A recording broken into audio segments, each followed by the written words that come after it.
So how's everybody doing?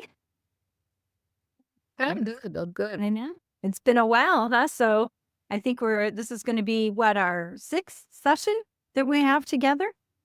Mhm. Yeah, I'm super excited about it.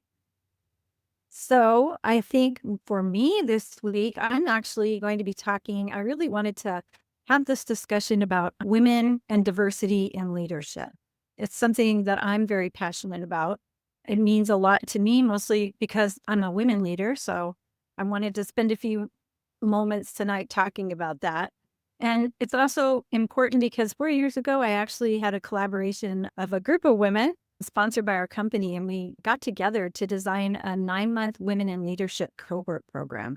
And the beauty of it is, this was really born out of an organization that wanted to be super intentional about the development of their women leaders. It was really an honor to get to do that work and to see it coming into its 5th cohort season coming up next year. So it's just something that's very near and dear to my heart. And when we think about leadership, it's not just about individual ambition, right? It's about creating systems where diverse leaders can thrive. So anyone who's over talent development knows that that's kind of the game, right? But over the years, personally speaking, I've had the pleasure, and I've talked about them on a couple of our sessions, that of incredible women leaders who have brought supervision, creativity, innovation, resilience to the role and had a huge and profound impact on my life personally.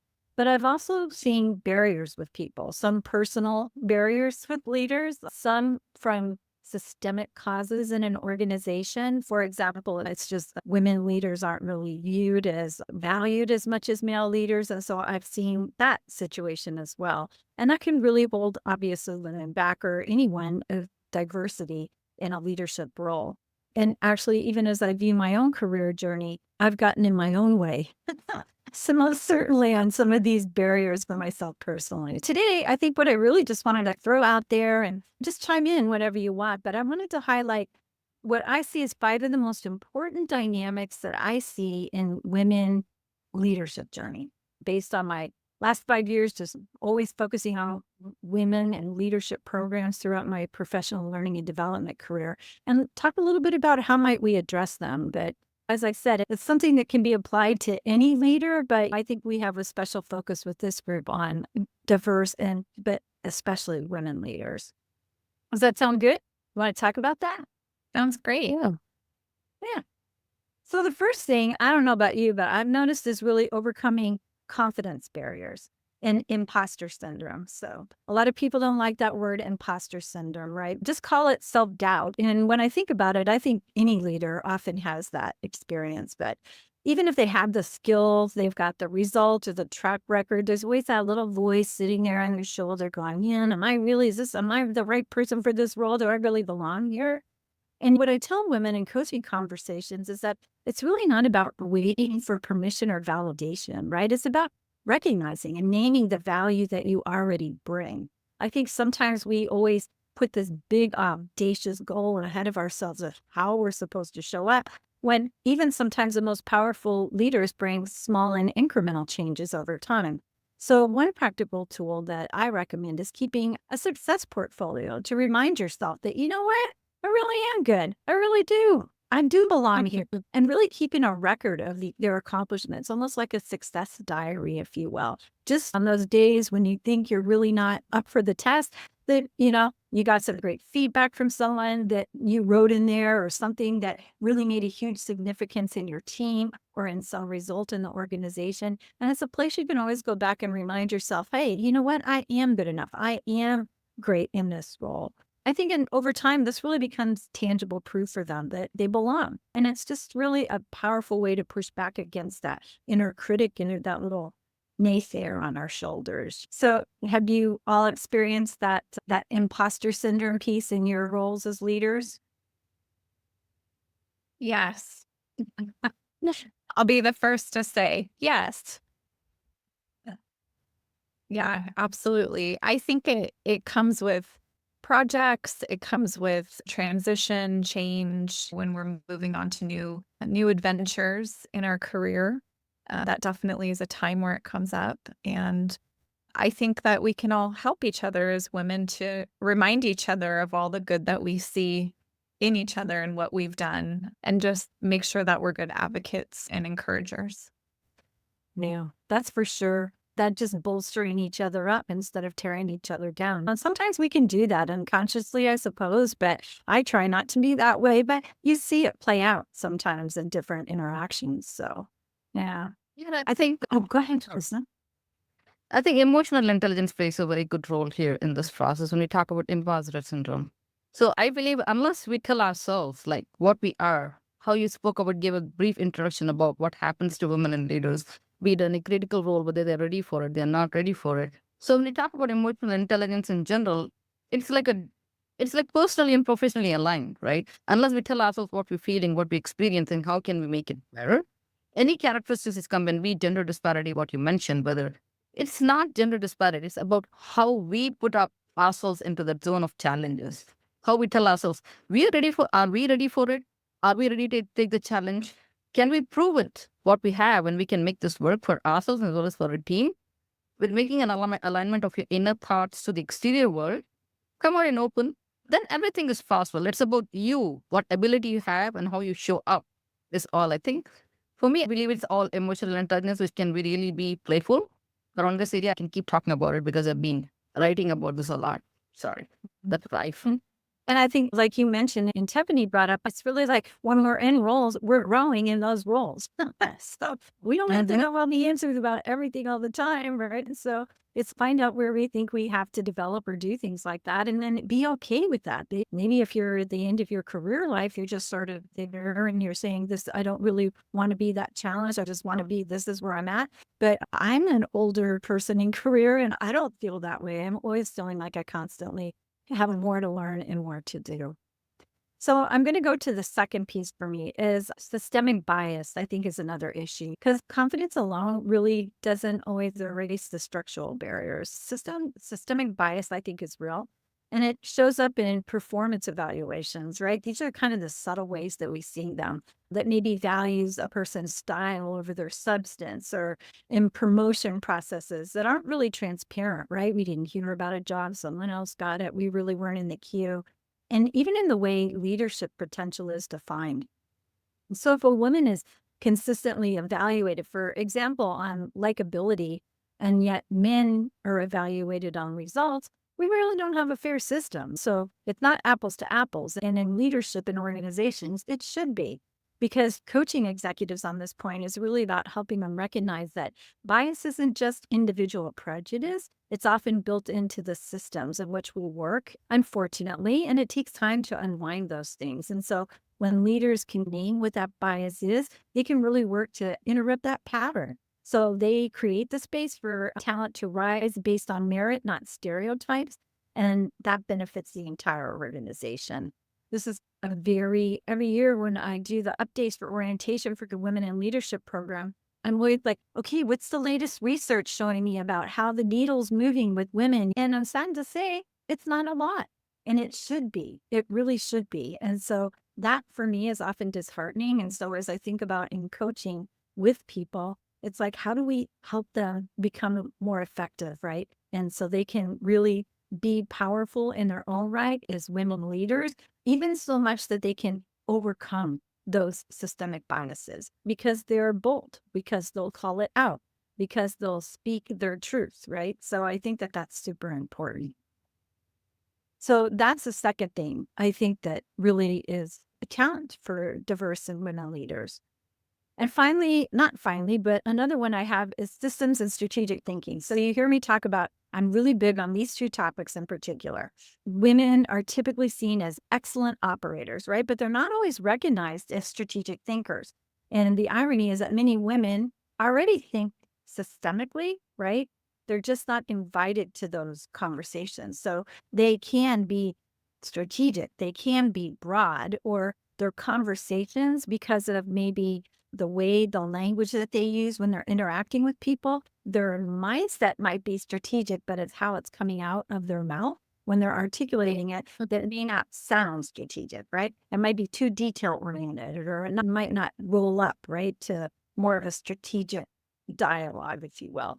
So one of the most effective coaching strategies is really to help women connect their work to enterprise level outcomes instead of maybe, for example, like saying, here's what my team delivered. Say it is, here's how my team's work advances our organizational strategy. So that takes it from this more smaller team version to now I'm thinking more broadly across the organization and the impact that we're making with the work that we're doing collectively as a team. And that language really shifts and demonstrates strategic thinking and positions women as really enterprise leaders. So I'm not just on my team over here. I really do look more broadly at the organization. And the Women in Leadership program that we do, this is one of the things that's really important for them, the systems thinking and strategic thinking, being strategic leaders and being organizational leaders. And I'm always so happy when I hear in the feedback that these are two areas for them that were the most impacting, because it just really teaches them about the language that they're using and how they're really articulating to others across the organization and also working across the aisle, because leaders who may have an impact don't work in a vacuum, right? So you have to be able to change that. Question for you, Susan. Is it okay to ask you that? Yeah, of course. I was taking down some notes as you were talking. So in that context, I came up with something. How do you encourage women and leaders to build with and not only supportive but also expand their power and influence in their meaningful ways? Because here there was so much you spoke about, like their own conceptual thinking of whether they are supportive, whether they are organization, whether they are thinkers, or they are non-thinkers, whether they're able to present themselves. So it's all about network. It's all about how supportive they are in their own zones and how they can use their own influence and power to keep that up. Yeah, that's so important. And I think that this notion of power and influence always intrigues me, because when people think about power, they think about it in terms of I'm in control, but it's not really like that. And I think I mentioned earlier about mentors being advisors and sponsors being advocates, right? And it's really understanding who do you need on the team. This goes back to networking, which I think is a skill that many leaders that I've coached, even C-suite leaders, aren't always really good at. They talk about networking, but it's not networking from a strategic standpoint, right? It's like I'm connected to people, but in what way, for what purpose, for what reason? But networking is essential for career agility, sounding boards for your work, somebody you can go to when you need to vet something out, and really just connections out in beyond your own organization or just out there in industry in general. And to do networking, you have to be intentional. So how do you be strategic and planful for expanding your power and influence? For me, I create a plan, right? That's my recommendation. So what I like to do with clients is really, let's map out, what are you trying to achieve here? What are the goals that you're trying to achieve? What are your career goals? What are your initiatives that you're working on that are critical for the organization? Where do you see gaps of people that you know you need to have more influence over, but yet you don't feel that great? And let's list them. And then look and see more broadly across the organization, even out on your LinkedIn profile, who are people that can help you get what you need done and help you get and advocate for where you want to go, or can be supporters in the work that you're doing. And then let's look in seriously at what kind of relationship do I really have with these individuals. And the good news is that when you do that, it's like a plan. It's mapped out for you. You look and you say, here's Linda. I need to know Linda. She's over from this other organization, another healthcare organization over here. I see her at SHRM conferences all the time or something. And so I'm going to make sure next time I'm there, I'm going to start connecting with her more intentionally. So we start building a relationship. And it's just that I just feel is one of the most important things. I'm doing so much coaching right now with a variety of people from early career all the way up to C-suite. And it's amazing to me how many of them, when we say what could make you more effective, networking becomes the primary thing for them. Does that answer your question? I really think it's like you have to think about it and you have to plan for it. People don't just come and knock on your door and say, hey, let's get together. Because intentionality matters, your purpose matters behind that intention and how you process that. And it's all about you, how you may want to make use of the network, what you have. It's not only about career, even if talking, even if you want some kind of a suggestion, an idea. So it's all about start from there. When you have a network, use it. Not for benefit all the time, even to share an idea, it's always good. Yeah. And it's just like a chess game, and it's not that hard to do. It just takes a little bit of time, but for whatever reason, people dismiss it or don't really think about networking in a strategic way. And I think it's super important to have those different relationships. And if people you're having issues with, then look at why. Go and talk to them. Get 360 feedback. What am I doing well? Or could I do differently? Those kinds of things. What do I need to change depending on who they are? How might we work together more effectively? Somebody has to go first. And I always say that. So when you're trying to build relationships, why not you? Right? Why not you? You know, Susan, in addition to networking, right, the real impact shows up in how the leadership evolves, right? Women leaders often bring unique strengths, but also face unique challenges. What shifts in leadership style do you see women bringing to the table? And how are those shaping the future of organizational culture? Yeah, that's a really interesting question because when I say shifts and when you say shifts in leadership style, I think about that and I go, have there been shifts per se? Or has it always been the way it is? So I'm always disheartened every year when I don't see a 5 or 8% increase in percentage numbers for women in different roles or how they're coming. It's the same story year over year. And I get sad about that. It's like, right, why? Because we get stuck. But when you look, I think at women leaders in particular, where I think they really tend to be different than their male counterpart is probably in these three primary ways. So for me, it's collaborative and inclusive. So women often bring a collaborative leadership style. I think that emphasizes inclusion. I don't like to put people in buckets and say because we're women, we're all like that. So I always like to be a little careful about these. But in general, I think this helps to shift the cultures and on teams and within the organization because a collaborative and inclusive leader creates psychological safety on the team. They care to take a few minutes and talk about it. What are we doing? How are we doing it? Let me hear what you have to say. And I think that they like those diverse voices and inputs. And I think that when you have that diverse input, you get better outcomes, right? And I think innovation can really flourish in that case. Another place is empathy and being very people centered. So women leaders tend to lead with empathy, which is reshaping organizational culture, I think, because it's really they prioritize well-being, right? So remember a few years ago, people are just working like mad all the time. But now we care about work-life balance. We care because we're doing that. We're trying to do that ourselves as mothers, as elder caregivers, as just running our family, plus trying to be a leader and grow in our career and organization. I mean, men may not always agree with this, but I think in general, women have more on their plate that they balance here that they're managing through, and that's challenging for them. And I think because of that, they're empathetic to what other people have to kind of all around them, if you will. And they kind of look at the bigger picture of the person. And so things like engagement, they care a lot about. So it's not just about what results are we getting. It's like, how are we getting those results? And then I think that that's really important.